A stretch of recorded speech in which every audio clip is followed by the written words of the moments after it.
Beatlemania hits the United States. With sex, drugs, and rock and roll, the 60s shake American values. The work ethic, military duty, even family life are under attack.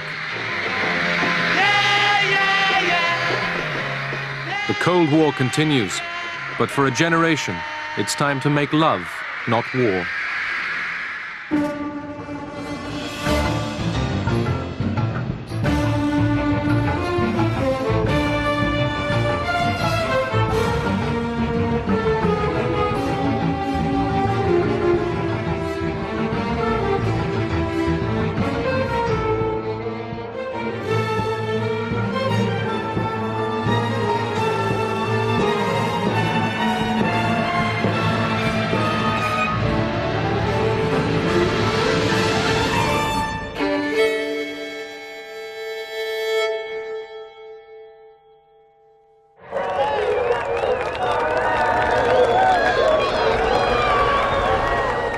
In 1960, America was moving towards the peak of its prosperity and power.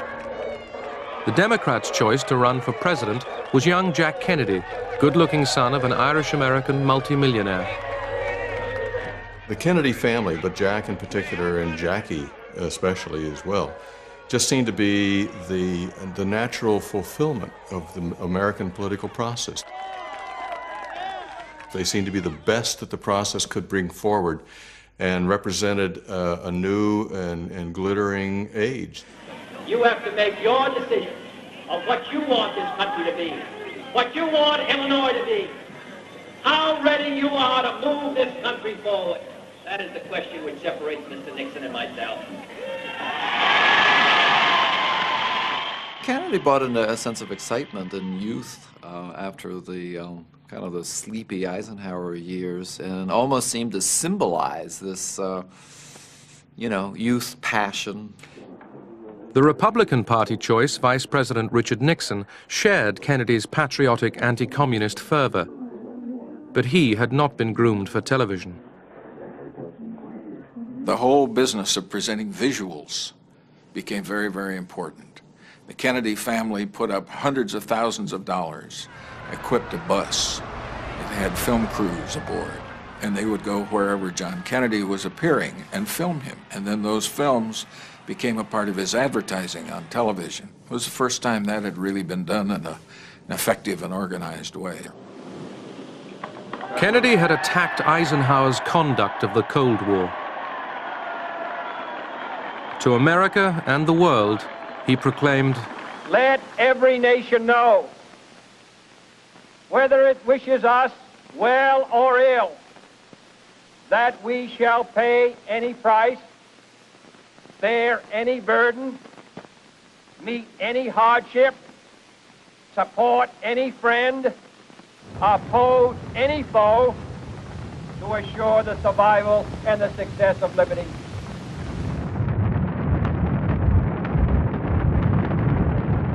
Kennedy increased the military budget. Defense contracts brought the military-industrial complex unparalleled strength and riches. It meant more jobs. The Cold War was the noblest of enterprises, and it fit right in with the need for technologists like myself and the need for the government-sponsored programs that were opposing the Soviet advances. Attitudes were interesting at that time, because the defense industry and its budgets seemed to be based on the fact that the Russians were 10 feet tall. Most of us were very hawkish about things. This is our life. I mean, our well-being, our sustenance was dependent on the defense industry. America was booming. The state of California, where much of the aerospace industry was based, became the 6th largest economy in the world. The big thing in those days was get into missiles, get into spacecraft, get into satellites. Big things are happening, and they're all happening out in California. Friends of ours were going to California because Hughes, we understand, was building up Electronics Place, and Disneyland was hiring. and work was bad in Chicago in 56, 57, so we decided to move out here. Roll out those lazy, hazy, crazy days of summer, those days of soda and pretzels and beer. Roll out those lazy, hazy, crazy days of summer. You'll wish that summer could always be here. Roll out those lazy, hazy, crazy days of summer, those days of soda. Post-war settlers in California left behind the decaying cities of the East. They found suburban life in the sun affordable, idyllic. We would hang around the sales office until we saw the new plot map go up, and then we picked out the lot that we wanted. And talking with the sales agent, he told us that Sunday morning we're going to open this tract for buyers. And we said, what time are you opening Sunday morning? He told us. We went to church early that day. By 8 o'clock, whenever he opened his doors, we were first in line. And for $200 cash check written, why, we were in the place. We paid $10,999, which you tell somebody back in Chicago and that, and they think it was you were buying a barn, you know. And it was nice. It was 3 bedrooms, 1 bath, and we increased. We had to we put a block wall fence. We put a patio out there, and we put in the corner of our backyard, we put like the desert, we put a little cactus and stuff so we remind we're living in California.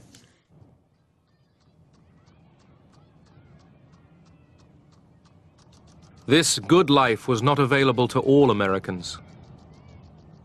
The question came up about selling these homes to members of minorities, ethnic minorities, blacks specifically. We were assured that we did not have to worry about anything of the sort happening, that the tract simply was not selling to blacks.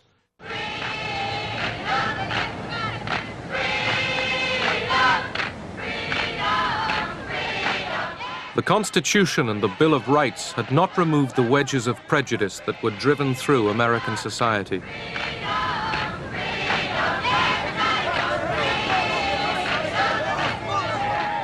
Black Americans, too, wanted freedom. Where Kennedy meant freedom from communism, they meant freedom from hunger, from fear, from humiliation.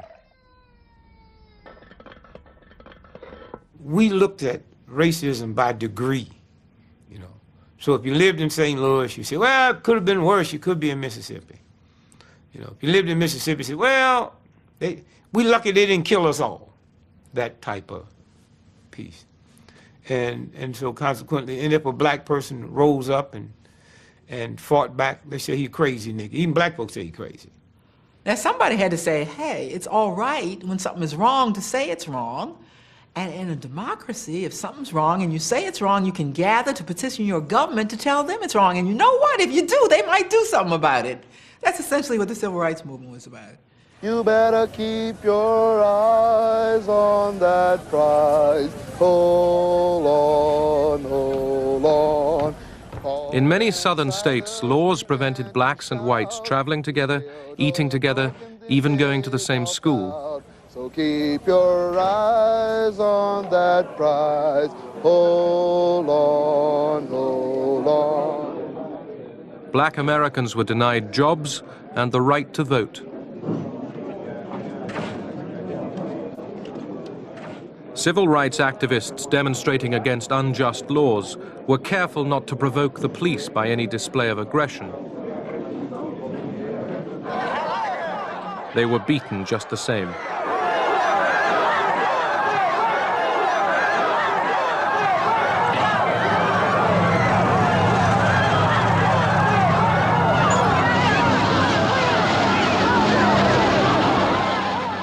It wasn't the first time armed whites had assaulted unarmed blacks, but now television was watching.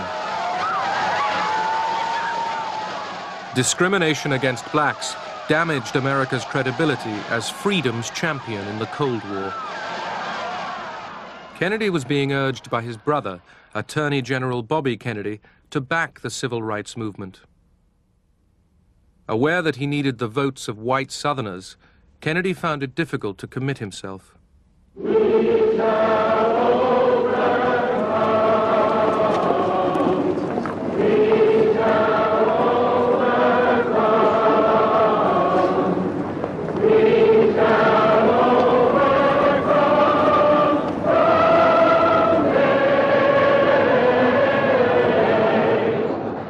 August 28, 1963, a civil rights rally at the Lincoln Memorial in Washington urged the White House to ban racist laws and give black Americans equal job opportunities.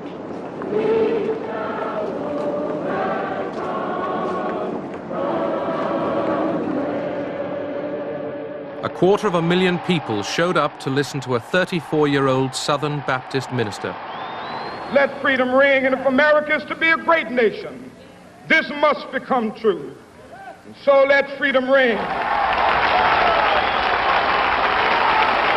When we let it ring from every village and every hamlet, from every state and every city, we will be able to speed up that day when all of God's children, black men and white men, Jews and Gentiles, Protestants and Catholics, will be able to join hands and sing in the words of the old Negro spiritual, free at last, thank God Almighty, we are free at last.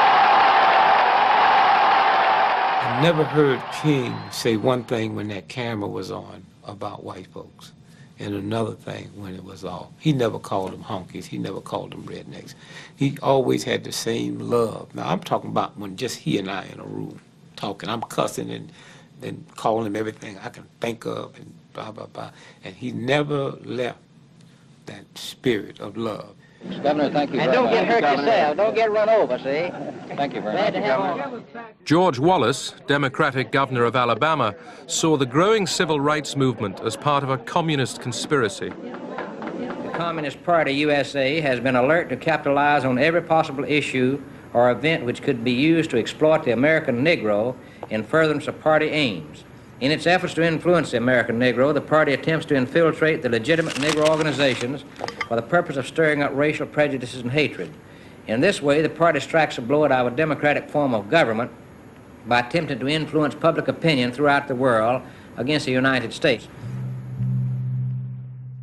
In the name of national security, Attorney General Robert Kennedy gave the FBI permission to tap the telephones of Martin Luther King and his colleagues.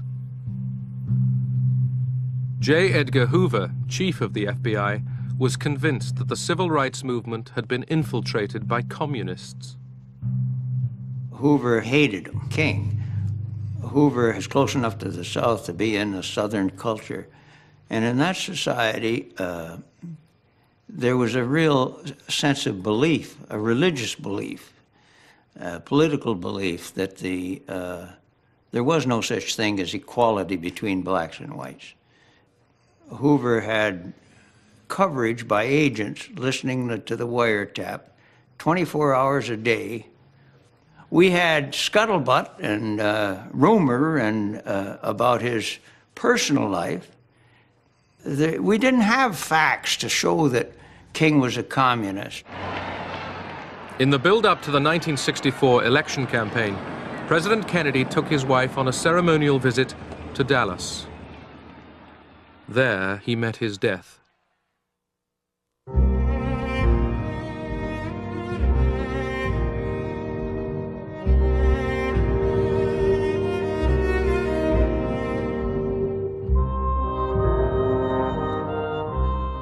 Americans tried to find outsiders to blame for their president's killing.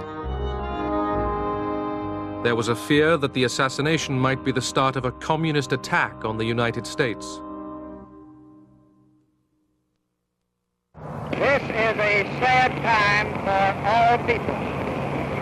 We have suffered a loss that cannot be weighed. For me, it is a deep personal tragedy. On the very night Johnson became president, when we flew back from Dallas on November 22nd, 1963, I was one of 3 people who sat with him in his bedroom. And that night, I learned he had sketched out the Great Society. And what he wanted to do is he said, now that I got the power, I aim to use it. This administration today, here and now, declares unconditional war on poverty in America.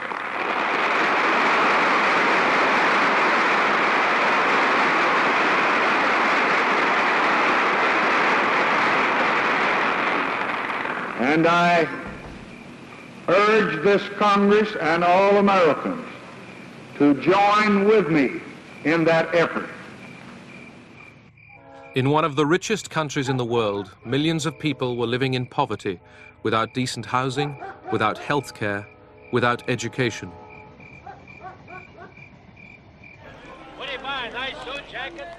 Amongst blacks, unemployment was 9 times that of whites. Central to Johnson's vision of the Great Society was the abolition of racial discrimination. In July 1964, Johnson signed the Civil Rights Bill. He uses nearly 100 pens to affix his signature and date. Souvenirs go to Republican leader Everett Dirksen and Democratic whip Hubert Humphrey. The president seems to have mastered the art of just touching each pen to the paper.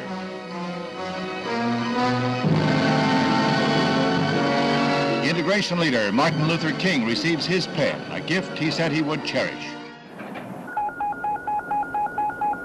Attention all bases, attention all bases. This is Iron Hand, this is Iron Hand. This is a SAC alert. The Cold War military buildup continued. The United States remained on high alert against a Soviet nuclear attack. It prepared to counterattack on an unimaginable scale.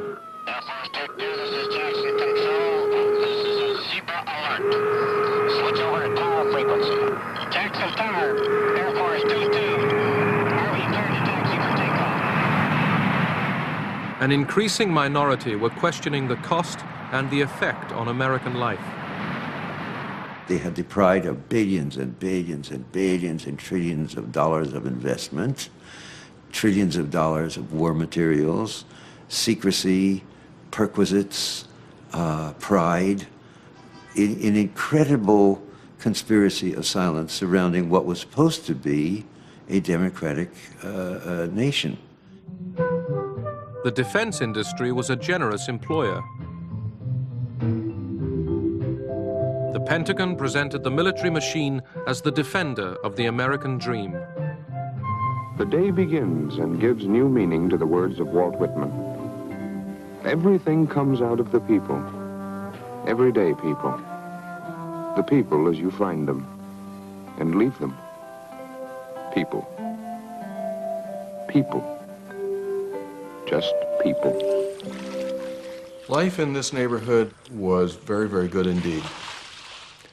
We all had jobs. We knew we were going to keep them. We all owned our homes.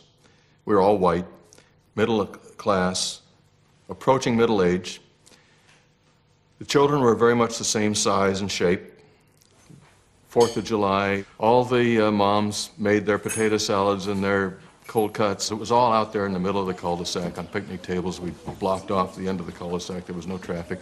The kids would play, and they'd have their streamers and their tricycles, you know, all decorated, and we would have a fine, fine time on the 4th of July. Throughout 1964, Johnson was on the campaign trail to get himself elected president and to build the Great Society.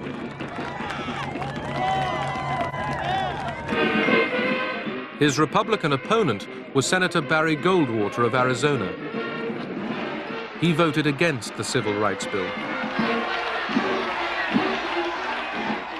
Goldwater promised to get tough with the Soviets. He denounced Johnson's Great Society as creeping socialism. The message of our campaign is clear.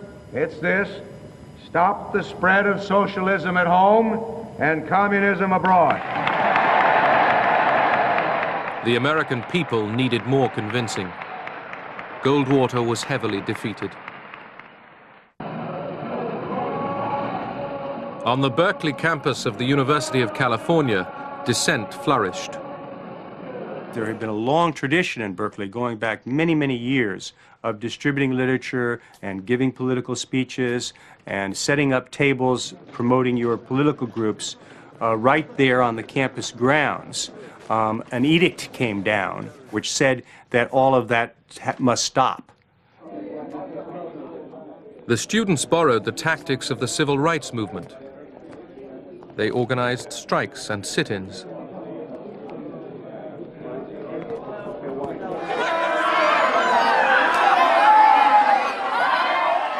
In the confrontation with the students, the police became increasingly heavy-handed. The press and the public had little sympathy. Some of the press said that 49% of us were communists, and so you saw people wearing buttons saying, I'm part of the 49%, which was a big deal. You see, this is a very important turning point because I was terrified of being called a communist. Absolutely terrified. I was going to be a public school teacher. This could end my career. To put that button on, to sing songs that we made up, like there are 5,000 students in the plaza. The microphone's loud, it's drawing a crowd. I'm sure that the rules say it's just not allowed. But to sing that, it would stick in my throat. Because it was terrifying to be thought of as a communist.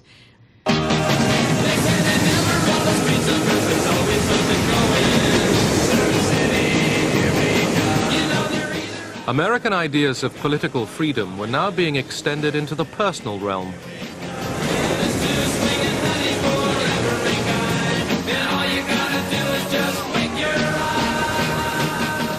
The pursuit of happiness seemed incomplete without the exercise of sexual freedoms.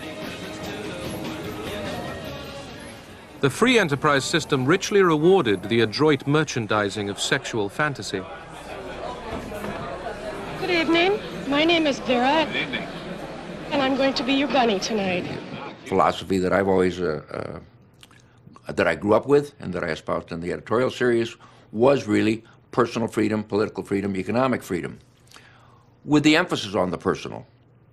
The notion that we indeed did and do own our own minds and bodies, and that anything from church or state that limits that is inappropriate and inconsistent with the pluralistic society that America is supposed to be. People were saying that there was nothing automatically wrong about having sex before marriage. The birth control pill was available to students at the Student Health Service, and most of the women I know were availing themselves of it. We agreed with the men that premarital sex was not an evil thing for which you would die in eternal damnation. On the other hand, there were an awful lot of love 'em and leave 'em guys. So what exactly were the rules of this game? This was a tough time for women. American men were still marching off to war. In March 1965, President Johnson began sending ground troops to Vietnam. Inside the Army base at Oakland, California, a scene reminiscent of the recent past. The years of the Korean and World War II campaigns is reenacted by yet another generation of young Americans. I looked on Vietnam initially as the country is potentially at risk. Here's another opportunity to demonstrate strength to the communist world, as it were. Our skills, scientific, technical, manufacturing, whatever it might be. What a wonderful opportunity. Kennedy's famous inaugural address, in which he said, "Ask not what your country can do for you, but what you can do for your country," was really the rallying cry for my generation, or at least a part of my generation. We were the new Romans who faced the barbarians in the frontiers of the new Rome. I joined the Marines out of that sense of patriotism, and once we were sent to Vietnam, this was all considered to be right and fitting. This is what we were supposed to do. Silver wings upon their chest, these are men, America's best. 100 men. Despite the extension of the military draft, Johnson's war in Vietnam enjoyed popular support.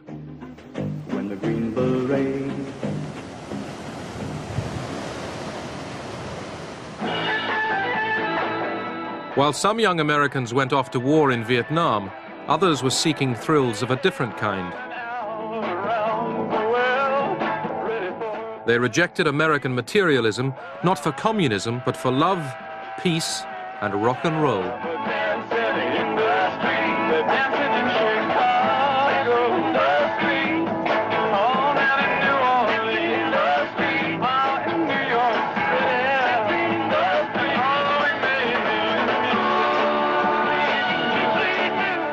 All over the country, young men of draft age turned on, tuned in, and dropped out.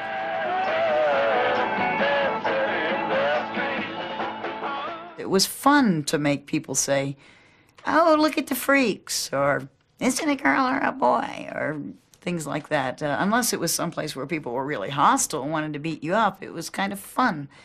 I to this day think that it's young people's job to horrify older people.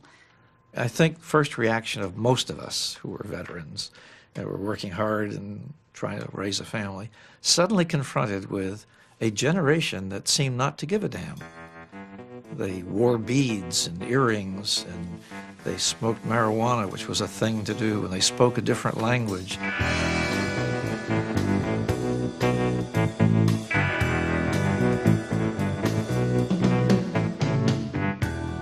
These young Americans rejected the work ethic and monogamy for spontaneity, sensuality, and psychedelic drugs.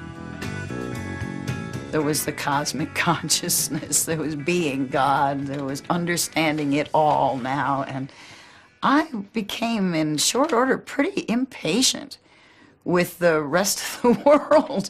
They're still having wars, they're doing stupid things. Mostly, the flower children did their own thing. The police, obliged to play the heavy father, were often totally at a loss. I really did think the revolution was going to happen. Not necessarily guns and blood. If pressed, I might have had a hard time saying just what I thought was going to happen. The one thing I was fond of saying was there are more of us being born and more of them dying all the time. And I really thought that all we had to do was show them. And once people realized, oh yeah, this is a better way to live, love is much better than war. The vast majority of Americans spurned youth counterculture. Hollywood film star Ronald Reagan was out to become Republican governor of California. Feels very good. Reagan urged a massive effort to win the war in Vietnam. I have always felt that we should be making an all-out effort to win. Does that imply you don't think the government is? Well, I think for quite some time, and I still believe, I have agreed with those military men and those who have suggested that perhaps more of a blockade with regard to North Vietnam, the blocking of the harbor and so forth to stop the shipments of munitions in, as well as trying to intercept them on their way south, would be more effective. More bombing? Yes. But protest against the war was growing. There were marches and draft card burnings. The war, these Americans argued, was immoral and unjust. It felt like we were walking around in a large mass hallucination, sustained by all the politicians, but particularly Lyndon Johnson and later by Nixon extremely, based on lies and secrecy, sustained by the media, who were not able to, who couldn't conceive that the whole structure of the United States mentality could be so wrong and so disastrous and so earth-destroying.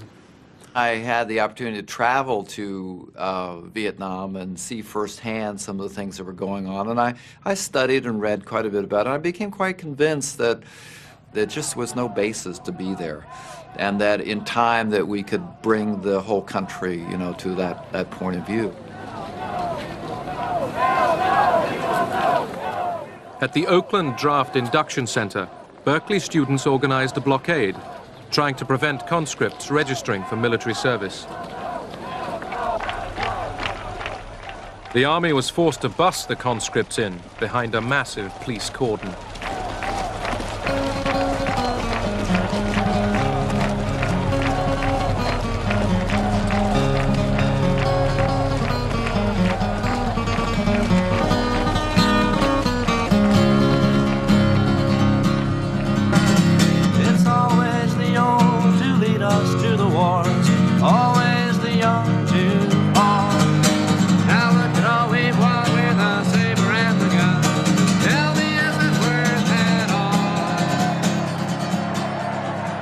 I do remember the first time I was maced. That wasn't particularly fun. It was very typical for the police lines there, and the student line is here, and there's sort of this, ritualized back and forth. Well, we're going through this ritualized back and forth, and this guy takes out this can and sprays it in your face, and you're blinded. You feel blinded. You're temporarily blinded, and you don't know what the hell is. And of course, it never happened before, so if you're temporarily blinded, you don't know. It doesn't come with the word temporary in front of it. You don't know what the hell's happened.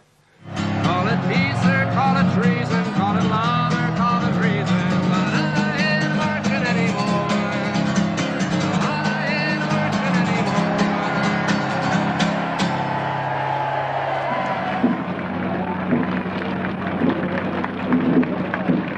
anymore. Most Americans still supported President Johnson's war in Vietnam. Some saw the anti-war protesters as little more than traitors. 99% of the people in this country are terrific Americans and disagree entirely with flag burnings, carrying enemy colors, giving medical supplies to the enemy, etc. Many could not understand why Johnson did not use more of America's massive firepower to end the war. But Johnson did not want to risk a wider conflict. Johnson's sole motivation was to try, as we say in Texas, to haul ass out of that war. Get out of there. He didn't know how to do it. He could not just unilaterally retreat and take the soldiers out. Then every right-wing enemy would have said, you coward, you poltroon, you disgrace the American nation, and you instead spat on its flag because you put your tail between your legs, and you ran. Johnson's war dragged on. By the end of 1967, there were 500,000 American soldiers in Vietnam.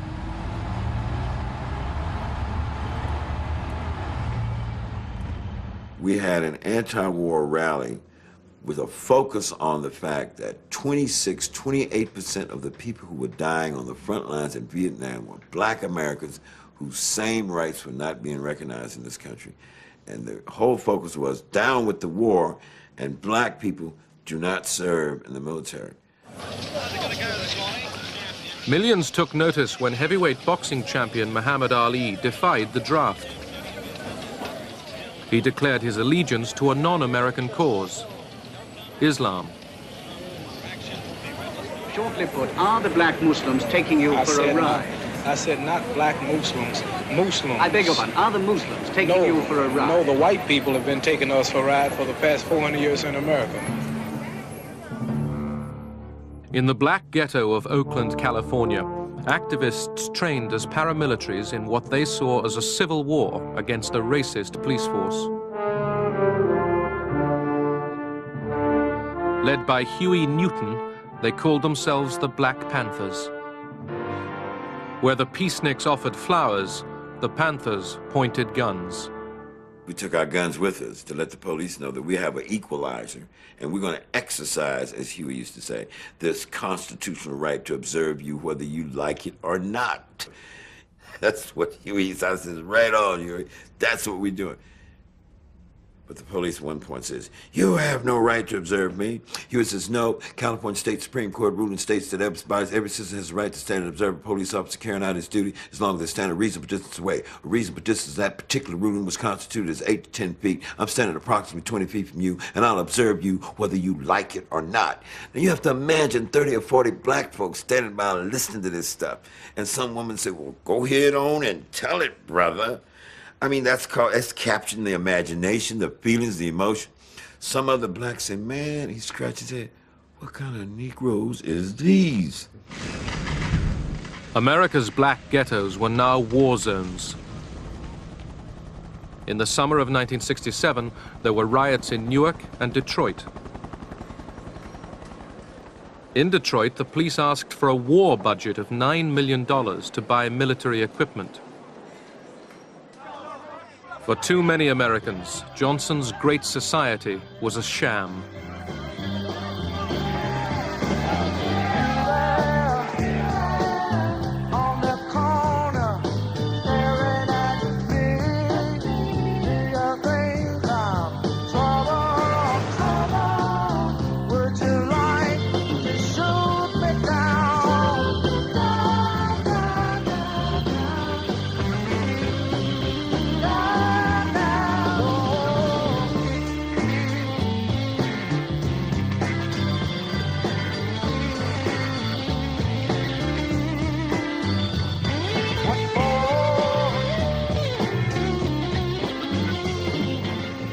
In March 1968, as the war in Vietnam and conflict at home continued, Johnson threw in the towel.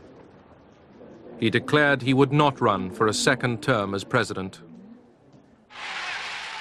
Martin Luther King still pursued his dream. So I'm happy tonight. I'm not worried about anything. I'm not fearing any man. Mine eyes have seen the glory of the coming of the Lord.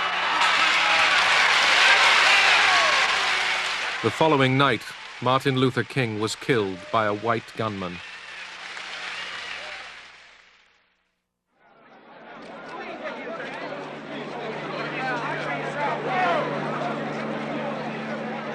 Behind the mule wagon carrying King's coffin was a bare-headed Bobby Kennedy. He was grieving and campaigning to become the Democrats' next presidential candidate.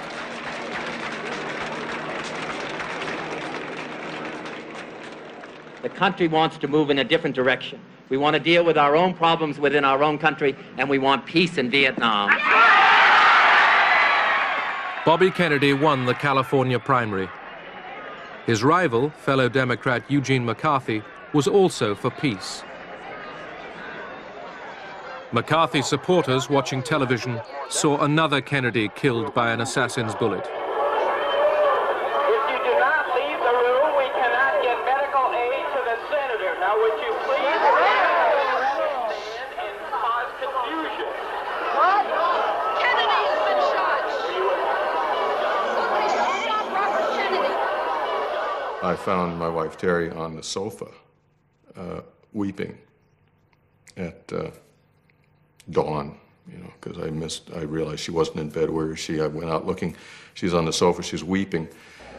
And, of course, the news is still rolling, you know, and the playbacks of the assassination. And I just could not come to grips with that one. I thought this proves it, you know, that their good men are being sent to slaughter.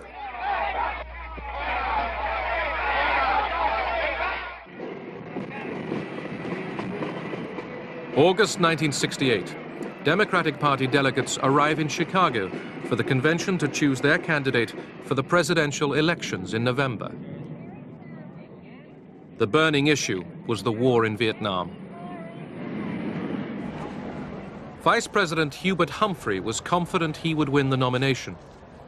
He supported Johnson's dream of a great society and, in public, the war in Vietnam.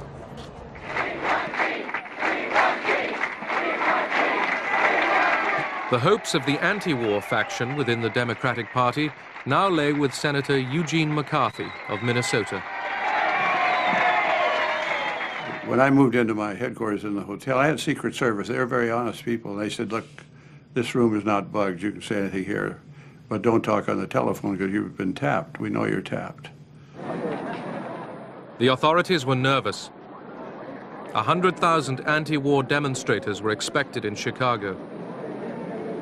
We permit people, we don't care who they are, to come to Chicago and visit us. And we will permit people to carry on their rights as American citizens, to petition and demonstrate. But there's no person, any place, anywhere, or any thousands of them that will come to Chicago and take over our streets, our convention, or our city. The present-day politicians and their armies of automatons have selfishly robbed us of our birthright. The evilness they stand for will go unchallenged no longer. Political pigs, your days are numbered. We are the Second American Revolution. We are winning. Yippee! The demonstrators gathered in the city's parks in preparation for a march on the convention hall.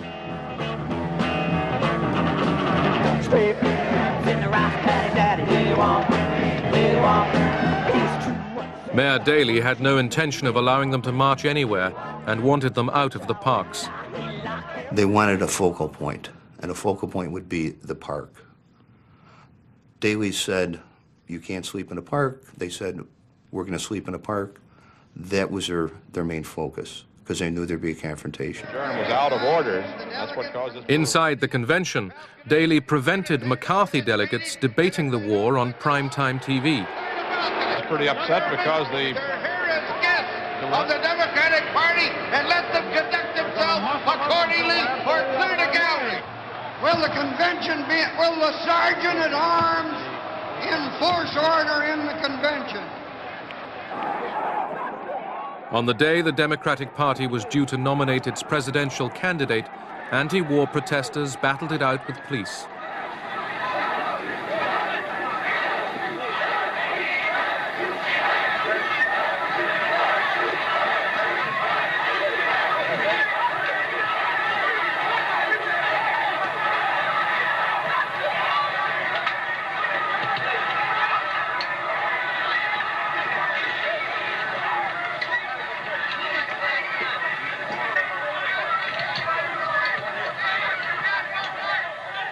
It was quite an experience, really, having, I don't know, the numbers, 40, 50 policemen yelling, "Kill Davis," with a much bigger group behind them.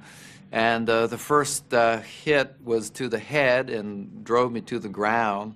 And then it was just being beaten on the back, over and over again. It was, I would say, probably the only time in my life where I really thought I might not make this.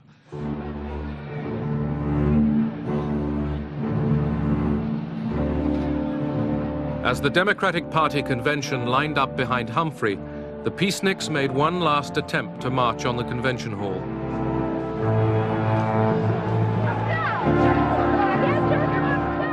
The police were waiting for them, and for anyone else who stayed in the street.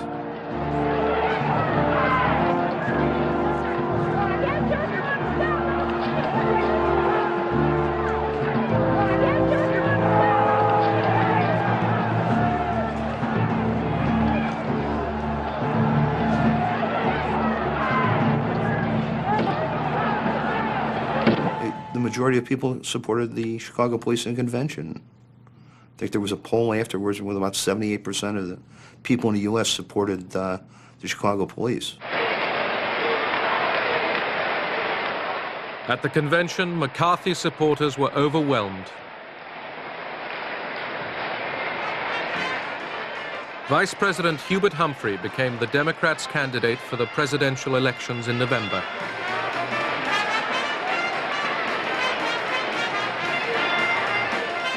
He would face a tough and seasoned Republican Party opponent.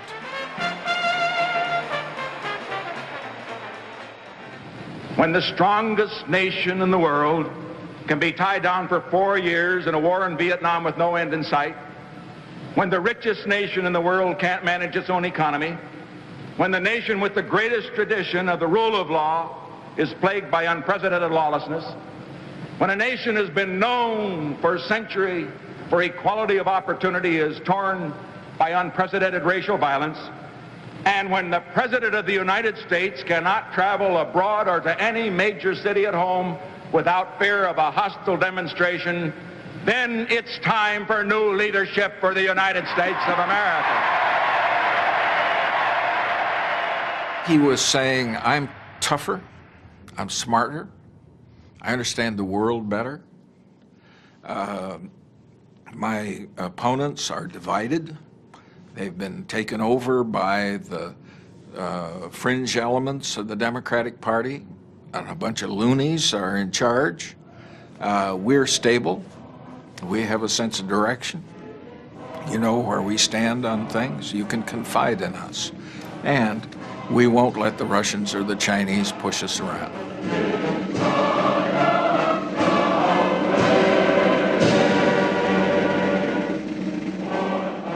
Richard Nixon's victory was wafer thin, less than 1% of the vote.